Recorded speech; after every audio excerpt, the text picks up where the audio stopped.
Okay, you've probably been waiting for me to make a video on this and like talk about the Spurs free agency. But before we get into that, I have another update on my channel and a recap of my second day at my new job, since I didn't film anything today and I did all the stuff off camera.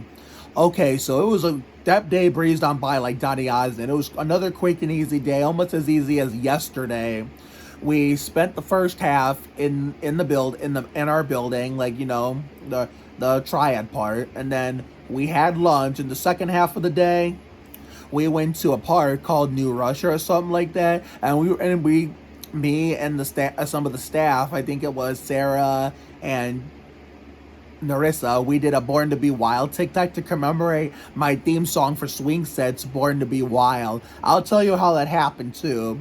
So, in the 2006-2007 season, when I went to the all-autistic school in Michigan called Berger, it says Burger, but pronounced as Berger, with a J instead of a G. So, whenever it was nice outside, and even in that season, particular season, and the next, when I was in Becky Berger's room and then Melanie Miko's Burkett, we'd go outside on the swing sets, to get some fresh air and like get out of the building for a little bit. Well, one day in the 06-07 school year with Becky, I out of nowhere started belting out Born to Be Wild, so it has stuck with me since then as my official theme song for swing sets and my most iconic activity theme song. So therefore, I sing certain songs for certain, and whenever I do a certain activity, it just depends on what I'm doing. The song depends on what I'm doing, but I will save that conversation for another day. And one of the other staff, Tiffany, got it all on tape, and we were in a good way, not a bad way, stinking up the joint like Terry Labonte, and Narissa kept falling down like Dale Jarrett, and Sarah and I were just about got stuck on the slide. So I was going down on my stomach. It was like a combination of Global Guts, Leyendas del Templo Escondido, Legends of the Hidden Temple, and Global Guts. Just like in Mexico in the 2001-2002 season at 5:30 p.m. and 6 o'clock every Monday through Friday on the gas block, Nickelodeon Latino America, Television, a.k.a. Mundo Neng, Televisión hecha para ti, garra, acción y sudor, son los elementos de gas. So that's what it felt like. It was fun. It was fun. And we didn't have to worry about going back to the workshop and kind of like going for them to take us home we didn't even have to worry about going back to the workshop to get our stuff and then go on the bus and then go straight into taking us home after that, because that would have taken a lot longer. We saved a shit ton of time by just taking all of our stuff to the park, because with the fact taking all of our stuff to the park, and just considering that we just come straight home from the park, which is why I came home early today. So though that saved us a lot of time, where we just took all of our stuff onto the bus, left it on the bus, played in the park, and then when it was time to leave, we just came straight to dropping people off. Going back to the workshop, leaving our stuff at the workshop, going our stuff at the workshop, going to the park, coming back to the workshop to get our stuff, and then coming home could have taken way too long. That's why we did it the way we did. So, okay. Channel update. The second thing I want to talk about.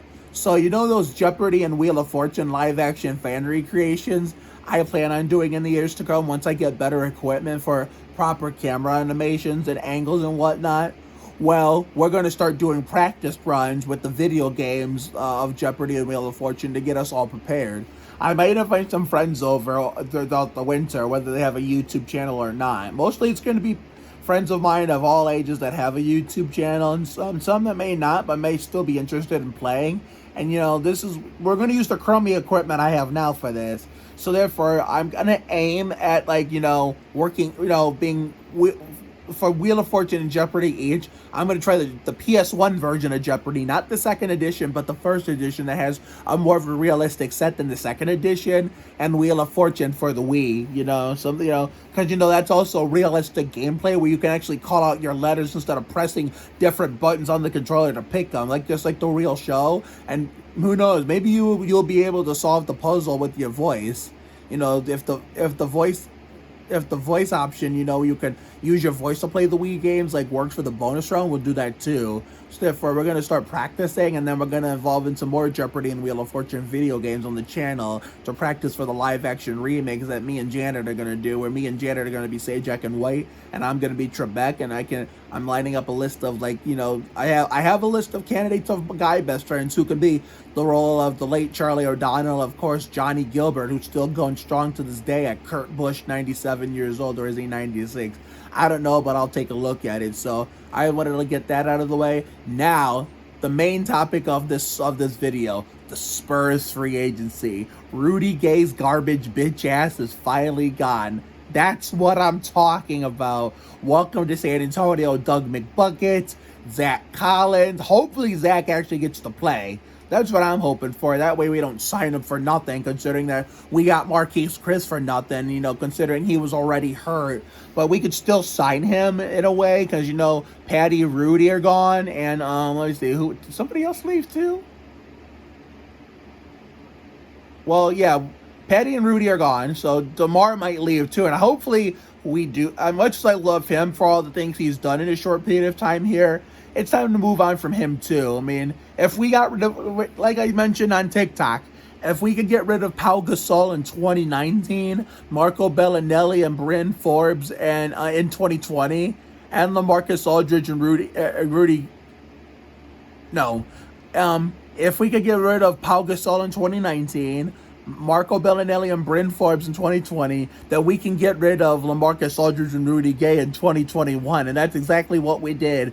Finally, Pop in the front office got their, you know, led by Brian Wright, got their heads out of their asses and actually made some major moves. You know, I said on Twitter multiple times, I even said this on TikTok, it's time to move on from the LaMarcus, DeMar, Rudy era in San Antonio, because that era was getting us nowhere. Rudy, to be fair though, I'll give Rudy the benefit of the doubt, even though I can't stand him, you know, but considering the only good thing he did for us was hit that game winner against the Suns in 2019, the same year we got rid of Pau Gasol. And one, and two, oh yeah, what was I gonna say?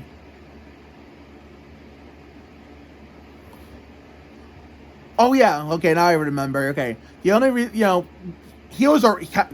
he's, you know, to now Rudy's defense, outside, you know, the only good thing he did here, sorry for the blank draw. So the only good thing Rudy Gay did here was that game winner against the Suns in 2019, the same year he got rid of Pau Gasol. And his defense, he did sign here while Kawhi was still here, when he started pulling that bullshit with his Uncle Dennis. So he was already here before, you know, Kawhi did all that damage by backstabbing us with his Uncle Dennis bullshit, faking an injury and hiding from officials to force his way out of the San Antonio and off the Spurs, you know.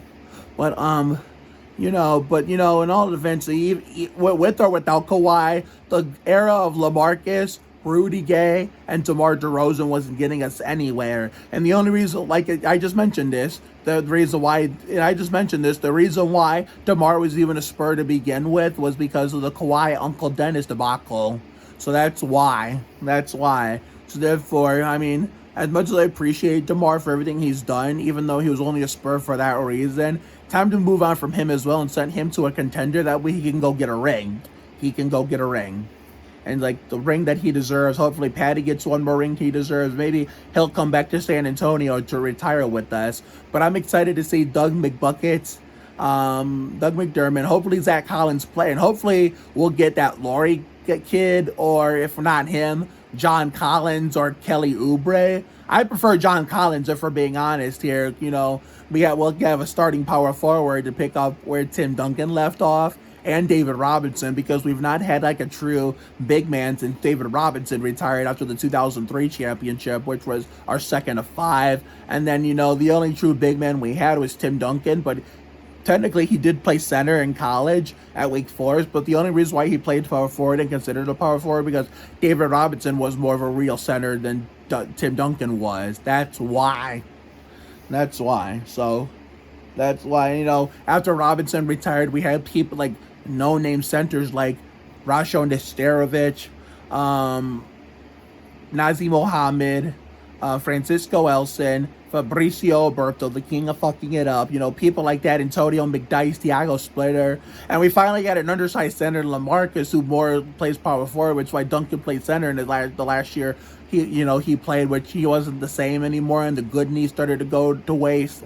And then Duncan retired, and then we got Pau Gasol, like a real center, but he was like old, and remember he had the chance to sign with us in 2013-14, but of course he didn't, because I guess I don't know, I don't think he said it this way, but it was something like how he didn't want to like overshadow Timmy, being a starting, I don't know how he said it, but I know it wasn't like that. It was something like that, but I'll have to double check and look into it. Where he tried signing like a soul brother, not Mark, but Pau, and either way, it didn't work. And I don't think Mark would have worked, even if he were to sign him in 2015. So I'm kind of glad that didn't happen. We're finally bringing in youth.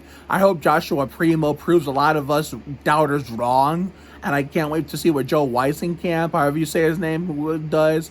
And I also read on Twitter that, Trey Lyles and Gorgie Dang weren't coming back. And I didn't want Trey back anyway, because he was another Kawhi, like, hiding from not like the same way Kawhi did, but like similar, like, not being there for his teammates, when they needed him on the bench, even if it meant it was a DNP coach's decision. And another blank. Come on, Mark. Think.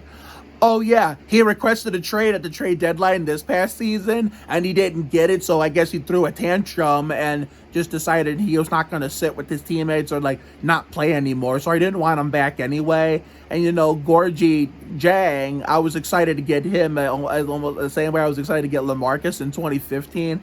I kind of knew he wasn't coming back, because there was not going to be enough room for him on the roster. So, another blank, think Mark. I'm sorry. I apologize for this, guys. But the Hawks got Millsap and Gorgie Jang, and so therefore I have a good feeling that John Collins may come here, but that would mean bye-bye DeMar, and that's okay. And I was expecting Duncan Robinson to come to us from Miami because of his name, because somebody on Twitter jokingly said it's against the law to have a name Duncan Robinson and play for anyone else other than the San Antonio Spurs. Like, that's a good one, but that's not true, and it. But yeah, so I'm excited about this free agency, because Brian Wright and the Pop in the front office finally got their heads out of their asses and decided to start making some major moves. And I guess they finally heard us complaining and bitching fans on Twitter for years and finally listened to us. So I know free agency is still in progress as we speak for the Spurs and all the other 29 teams, but we'll see what the final roster is when the 2021-2022 NBA season gets close. So I will see you all for the next video, which hopefully will be tomorrow, Neighborhood Fun, episode 4. And whether we do that or not, the next video is going to be Stephanie Szostak, Chris Peterson on Thursday. This is going to be three days worth of videos all wrapped up in one, which probably won't be uploaded till after the Watkins Glen race on Sunday. If not, maybe Monday I'll upload it. We'll figure it out. I'll figure it out, the upload date. But I know I found the way I'm going to film figured out. I'm going to film Stephanie Szostak and Chris Peterson's part on Thursday. I'm going to film Kensington Tallman's part on Thursday. No. I'm fucked up. I'm going to film Chris Peterson and Stephanie Szostak's part on Thursday. Kensington Tallman's part on Friday, and the whole separate part is going to be the Oliveras Family Picnic. So it's going to be 3 days worth of video clips, 3 days worth of videos, all in one whole big video that's going to be uploaded Sunday after Watkins Glen. But if I don't have time to upload Sunday after Watkins Glen because I want to go outside and do whatever I want till it's time to park the bus, I'll just upload it on Monday after I come home from work. So I know how I'm going to film it. I know how I'm going to make it. I just got to figure out the upload date stuff. So I will let you all know in the next video if, we do Neighborhood Adventures episode 4 tomorrow. So, and that's a series you haven't seen since 2018. So I'm trying to revive some of these old series from back in the day for this new stage of my YouTube channel. So have a good night tonight and a better day tomorrow. Take care, everyone. Good night.